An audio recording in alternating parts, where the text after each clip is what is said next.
Армысыздар ағайын. Біздің енді бүгінгі тақырыбымыз сол қазақ тарихының әртүрлі бөлшектерінен құралған. Соны жеке-жеке түсіндіргіміз келіп жатыр. Енді біздің қазақ тайпаларының әрқайсысы өздерінше мемлекет құрғанын білесіздер. Бұдан 2200 жыл бұрын Қытай жазуларында Үйсен хандығы, Қаңлы хандығы, оның солтүстігіндегі Жүнгі мемлекеті, хундар, сәмбилер, бұлардың бәрі қазақ тайпаларының атаулары.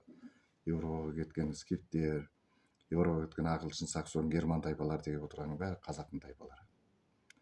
Енді олардың арасында түріктің басқа тайпалары, халықтары болған шығар, бірақ негізгі билік сол қазақ тайпаларының қолында болғанын анықтап айтуымыз керек.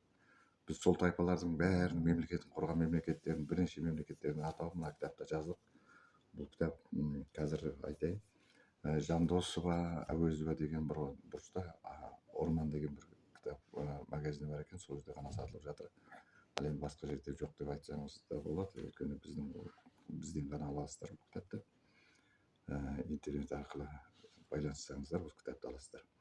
Енді біздің бүгінгі тақырыбымыз Ресей аталып жүрген, Россия аталып жүрген, орыс аталып жүрген елдің тарихын қысқаша айтып өтейік. Бұл жерде Тұтыған Өзімеше деген кітапта Болдың, Қыпшақ, Қоңырат деген 4 баласы болады деп айтады. Қыптың Осқотара мал, Сақтың ер, ұрыс жетек деген 4 баласын айтып өтеді.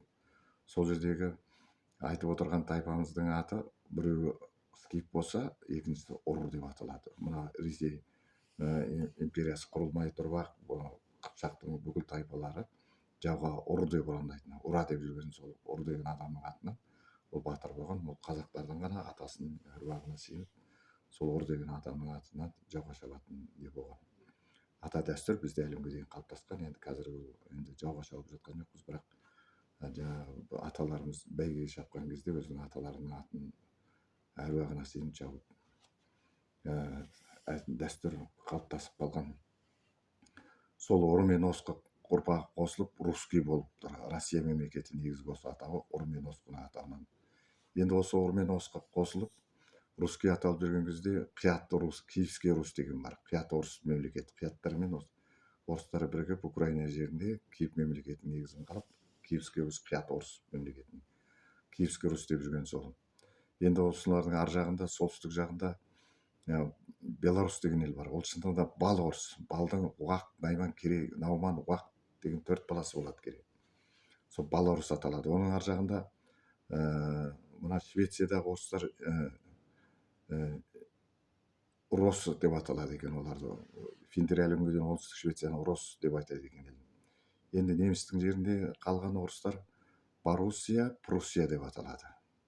Анау Кенигсбергіңіз, мынау Еуропаның Германияның жеріндегі Боруссия деген атаулар осы ұры-осқының атауы екені шығып тұрған. Оны өздеріңіздер тұрсыз. Енді Италияның жерінде бір атау бар, ол Этрус деп аталады.